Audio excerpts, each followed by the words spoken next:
이번에 기업 준비한 건 인선 ENT라는 기업이고 다들 아시다시피 이제 폐기물을 영위하는 기업입니다. 이게 모회사로 IS 동서를 가지고 탄탄한 재무 구조를 가지고 있다라고 보시면 될 것 같습니다. 아니, 이게 10년 차트였는데 계속 오르고 있다가 최근에 와서 떨어지고 있는데 그 이유가 20년 대 이제 수혜를 많이 받아서 많이 올랐다가 그 뒤로는 살짝 피크아웃 논란이 있어가지고 주가가 떨어지고 있습니다. 네, 이 회사 같은 경우에도 지주회사의 역할을 겸하고 있습니다. 폐기물 회사랑 이제 자동차 분해 회사, 분해를 하는 회사, 그리고 나머지들도 이제 다 폐기물 중간 처리가 섞여 있고 볼트온이 잘 돼 있다라고 생각하시면 될 것 같고요. 네.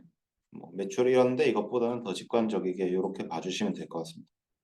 앞으로도 얘기를 하겠지만 결국에 이제 영흥 산업 환경이 되게 중요한데 이 회사 같은 경우 이제 소각로가 작년에 허가를 받았고 가동이 되면 매출이 163% 아니 가동률이 이제 163% 정도 오르고 매출은 200억 플러스 알파가 될 거라는 점에서 단기적인 부분은 거기를 기대하고 장기적인 부분은 결국에 폐배터리를 어떻게 활용하냐를 보시면 될 것 같습니다. 네, 매출 추이인데요. 이 회사가 매출에 집중하고 지 않음에도 불구하고 매출도 다른 피어 그룹에 비해서 확실히 높습니다. 이 회사보다 높은 회사는 거의 없다고 보셔도 되고 그 건설 폐기물에만 집중하는데 한해서 그리고 이 회사 같은 경우는 PQC에서 Q보다는 P에 집중하면서 어느 정도 가격을 보장받지 않으면 굳이 이제 낙찰을 하지 않는 경매에 참여하지 않는 그런 경영 철학을 가지고 있고 그렇기 때문에 결국에 높은 ROIC를 유지할 수 있고 앞으로도 유지할 가능성이 높다라고 보입니다. 건설 폐기물 시장의 전체 시장은 한 2조 정도 된다고 생각하시면 어떤 부분에서 튀었나 보면 이제 앞서 말한 것처럼 코로나 때 매출이 펑펑 튀었다가 조금 이거는 9월까지였으니까 낮아지는 부분이 있었다고 생각하시면 되고 배당은 앞으로도 안 할 가능성이 높다라고 보시면 될 것 같습니다. 영업이익률도 높아졌다가 다시 낮아지고 있지만 이제 10% 중반은 유지할 여력이 된다라고 보시면 될 것 같고요. 내부자 거래도 적지 않게 있다. 그래서 이것도 관심 있으시면 보셔야 될 것 같다라는 거고 수주잔고 같은 경우에도 작년 대비 많이 올라왔습니다. 그래서 올해 전망이 건설이 그렇게 좋지 않음에도 그리고 Q를 그렇게 신경 쓰지 않음에도 올라왔다는 거는 나쁘지 않게 볼 수 있다는 부분이 분명히 있다는 점이고 영흥산업 환경이 앞서 말했듯이 이제 소각 용량이 192톤으로 기존 대비 167% 올라간다. 이 부분은 엄청나게 긍정적이고 여기에서 1년에 20억씩 들어갔던 게 이제 안 들어가는 부분 플러스 여기가 매출이 이제 100억이 추가되면 거기서 영업이익이 최소 이제 40억에서 최대 60억 정도 날 수 있다라는 부분을 주목해서 보시면 될 것 같습니다. 네, 이 주요 여력인데 최근에는 이제 전기자동차 배터리랑 2차전지 부분을 좀 신경을 많이 쓰고 있고 이 부분은 앞으로 집중해서 인수와 투자를 할 가능성이 높아 보입니다. 그래서 최근에 허가 받은 게 이제 2차 폐전지랑 자동차 폐배터리 부분입니다. 또 65억 이제 출자를 해서 투자를 할 건데 이 부분도 폐기물 수지 분반. 다른 회사 같은 경우에 돈을 잘 벌면 기업을 인수하긴 하지만 좀 자기 영업과 관련 없는 데로 투자한다면 이 회사는 항상 자기 영업과 관련이 큰 회사를 투자하면서 볼트온을 아주 잘하고 있어서 그분 아주 긍정적이고 여기에 나와 있지 않지만 회계 같은 경우에도 정말 투명하게 정말 많은 정보를 제공하고 있습니다.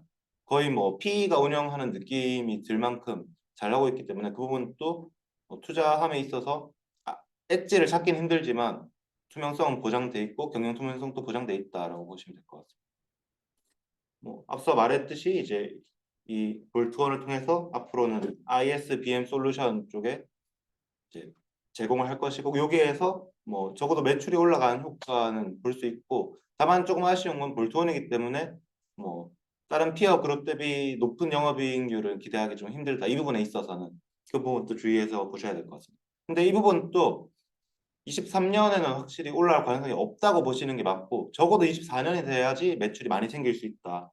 성장은 몇십 퍼센트 할 수 있지만 유의미한 금액이 되려면 아직 멀었다고 생각하시면 될 것 같습니다. 그래서 특허 출원 같은 경우도 계속 지속적으로 하고 있고 앞으로 준비를 잘 해나가고 있다라는 거 보시면 될 것 같고 실적 같은 경우에도 찍었다가 내려왔지만 건설 경기가 다시 좋아지면 철 스크랩 가격 상승에 따라서 많이 올라갈 가능성이 높습니다. 그 밸류에이션을 먼저 간략하게 얘기해 드리면 이 회사 같은 경우에 ROIC가 상당히 피어 그룹 대비 높고 요렇게 낮아졌던 부분은 결국에 뭐 다른 투자가 많아서 그랬던 거지 회사 자체가 망가지는 부분이 없었다라고 보시면 되고 이제 프리 캐시플로우가 나빠진 때가 있어서 제가 노플렛을 기준으로 그 밸류에이션 했는데 현재 가격 대비 한 10, 적어도 10%에서 한 30% 가까이 가격이 저렴하다라고 봤고요. 그래서 지금 투자해도 아주 좋다라고 생각했습니다. 아까 보셨다시피 차트가 이렇게 갔다 계속 내려온 부분에 있어서 좀 시장이 너무 지나치게 건설 경기가 안 좋다고 이제 지나치게 나쁘게 보는 거 아닌가라는 부분을 생각했고요. 그리고 투자 포인트는 ROIC가 높고 그리고 건설 경기가 지금 건설 회사들 같은 경우에는 아파트가 이제 안 나가버리면 그거를 손상으로 처리하고 하는 과정에서 엄청나게 재정적으로 흔들릴 수가 있는데 이 회사 같은 경우에는 뭐 매출이 조금 낮아진다, 뭐 피해를 많이 못 받는다 정도지 회사가 흔들릴 만한 건 전혀 없습니다. 그리고 소각로 부분은 영업이익률이 40%에서 60%니까 그런 것도 계속 유지될 거고요. 그리고 페퍼 배터리 같은 경우에도 앞으로 좋아질 수밖에 없다. 이게 빨리 오면 한 24년에서 6년 정도에 오지 않나라는 거고 뭐 재료 같은 경우에도 뭐 홍수나 뭐가 오면 올라가는데 이 부분은 이제 메인은 아니지만 적어도 시장의 주목을 항상 받을 수 있다는 점에서는 되게 좋은 부분이라고 생각했습니다.